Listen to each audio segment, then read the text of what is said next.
আমরা পৃথিবীর যেখানেই যাই সেখানেই কিন্তু একটা মন্দির খুঁজতে থাকি, সেটা যে ধর্মেরই হোক।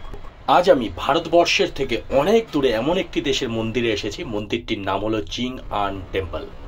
তাইওয়ান পূর্ব এশিয়ার একটি দেশ, সরকারিভাবে চীন প্রজাতন্ত্র। এর চারিদিকে রয়েছে চীন, জাপান এবং ফিলিপিন।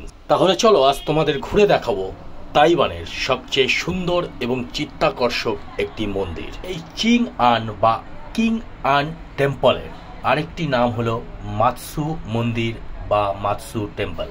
আমাদের অনেকেরই ধারণা নেই যে আমাদের হিন্দু ধর্মের বাইরে অন্য কোনো দেশের ধর্মের রীতি নিয়ম কানুন যে এক হতে পারে, সেটা তোমরা না দেখলে বুঝতে পারবে না। এই মন্দিরের ভেতরে যাওয়ার পরে আমি কিছুটা হলেও অবাক হয়ে গিয়েছিলাম যে কি করে সম্ভব হতে পারে যে ভারতবর্ষের থেকে এত দূরে একটা মন্দির যেটি আমাদের হিন্দু ধর্মের সাথে রিলেট করে না, তাহলে সেই মন্দিরের নিয়ম কানুন আজব কায়দা কি করে আমাদের সনাতনী ধর্ম বা হিন্দু ধর্মের মতন হতে পারে। আর তাইওয়ানের বিখ্যাত এই মন্দিরটির বৌদ্ধ স্থাপত্যকে কিন্তু আমরা উপেক্ষা করতে পারি না।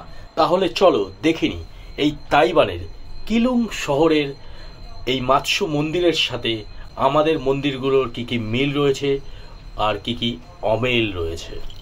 ঠিক আমরা যেমন প্রসাদ দিয়ে থাকি, ঠিক সেই রকমভাবে প্রসাদের ডালা রাখা হয়েছে, রয়েছে ধূপকাঠি রয়েছে, এবং শুধু তাই নয়, এখানে রয়েছে বিগ্রহ বা মূর্তি। আমরা যেমন আমাদের ঠাকুরের বিগ্রহ দেখে থাকি বা মূর্তি দেখে থাকি, যেমন আমরা লক্ষ্মী, সরস্বতী, কালী, দুর্গা যেমন রূপ হয়, ঠিক এখানকার দেবতা, এই ধর্মের লোক যেই দেবতাকে স্মরণ করে বা মেনে থাকে, সেই দেবতাদেরও তোমরা যদি দেখো তাহলে বুঝতে পারবে অনেকটা আমাদের মা লক্ষ্মী, মা তারা বা শিব বা অন্য কোনো ভগবানের একদম অবিকল একটি রূপ। ধূপকাঠি, মোমবাতি, ধূপ ধুনারও প্রচলন রয়েছে এখানে। ঠিক ফুল ফল দিয়ে যেভাবে ডালা সাজানো হয়ে থাকে, ঠিক এক্স্যাক্টলি আমরা যেভাবে ডালা সাজিয়ে থাকি সেই রকমই কিন্তু এই তাইওয়ানের এই ধর্মের এই মন্দিরটিতে ডালা সাজানো রয়েছে।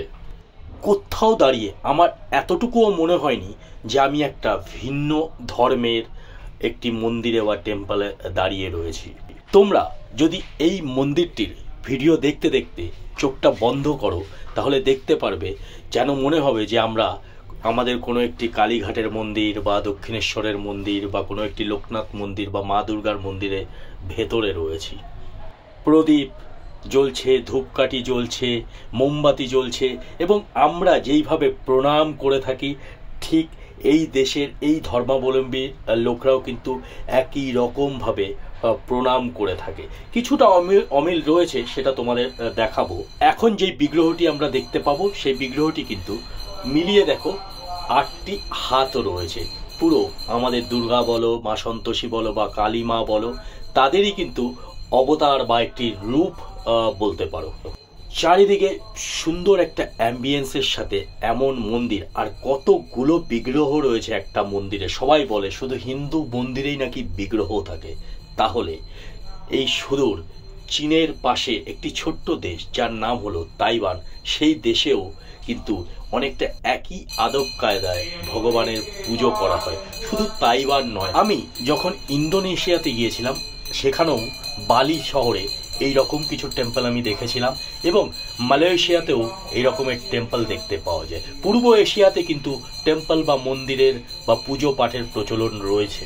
আগেই বলেছি দেশটির নাম হয়তো তাইওয়ান হতে পারে, কিন্তু এই দেশটিকে সরকারিভাবে চালনা করে থাকে গণপ্রজাতন্ত্রী চীন, এবং এই দেশের সাথে চীন দেশেরও কিন্তু ধর্মের অনেকটা মিল রয়েছে। এবং এই মন্দিরে যজ্ঞ করবার বা আগুনে কিছু পুড়িয়ে মানসিক পালন করবারও রীতি রয়েছে আমাদের মতো। অনেক কিছু মিল থাকলেও আমাদের মন্দিরে আমরা জুতো খুলে প্রবেশ করি, আর এখানকার মন্দিরগুলোতে জুতো খুলে ভেতরে ঢুকবার নিয়ম নেই। ভিডিওটি যদি ভালো লাগে তাহলে একটি কমেন্টস করে জানিও যে তাইওয়ানের এই মন্দিরটি কেমন।